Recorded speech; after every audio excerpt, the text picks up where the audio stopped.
Your Excellency, President of the Republic of Kenya, Honorable Cabinet Secretaries, distinguished guests, Jambo, and good morning. As you heard, my name is Robert Tashima, and I am the Regional Editor for Africa for the Oxford Business Group.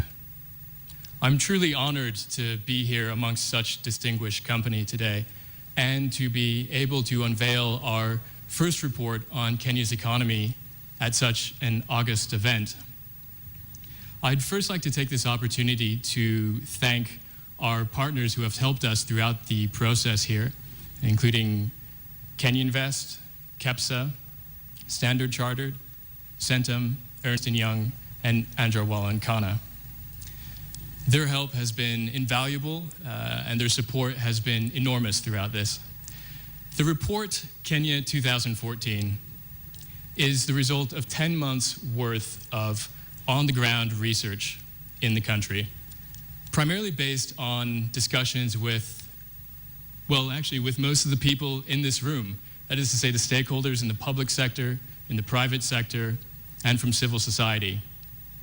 The final report is about 266 pages long, but don't worry, I won't go through all of the details today. We'd be here for a very long time otherwise.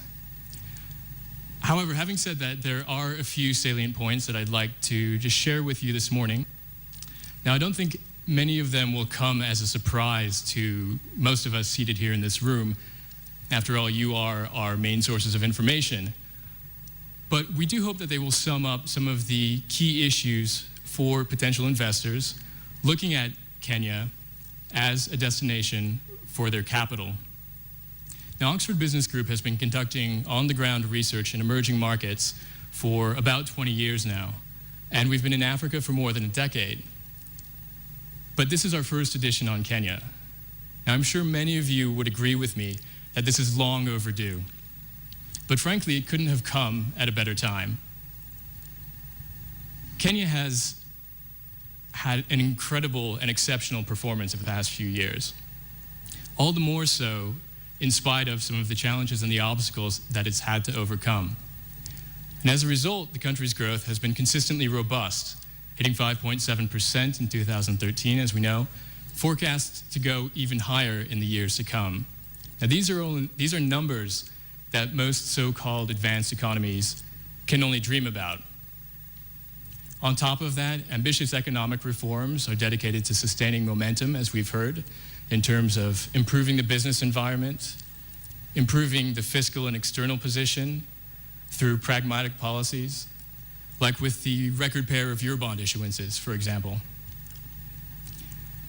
There are a number of comparative advantages that have allowed Kenya to flourish in recent years. Now, we've heard about some of them, like education and infrastructure, which His Excellency touched upon. I'd like to just cover briefly 2 or 3 more.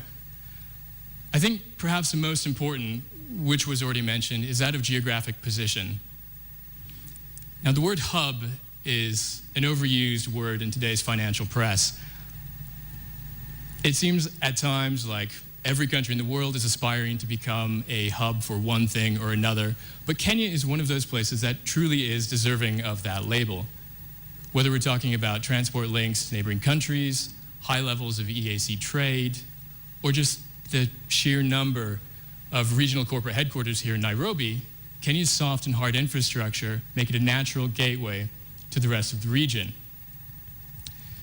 Secondly, Kenya provides a comparative measure of policy stability.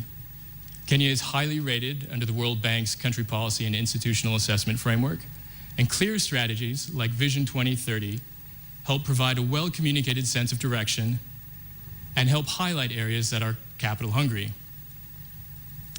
Finally, the devolution process is helping pave the way for strong future growth, particularly in areas outside of Nairobi.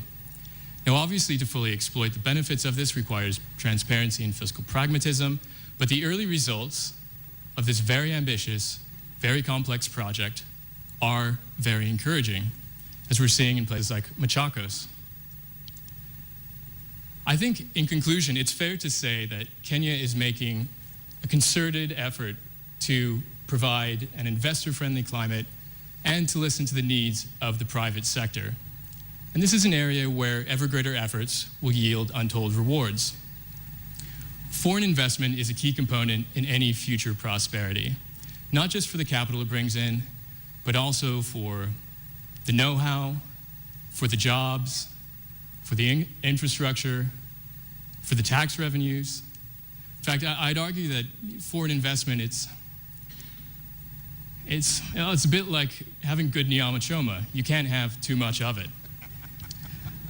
So obviously promotion and information are one part of that, which is why we hope that the report Kenya 2014, as an accurate, authoritative, and comprehensive review of the country's economy, will do its role in communicating Kenya's potential to a global audience. If we have one message, it's just that if you're not here in Kenya already, you're already behind the curve. Asante sana. Thank you very much, Your Excellency. Let me please request that you join us down here on the floor to receive a copy of this report.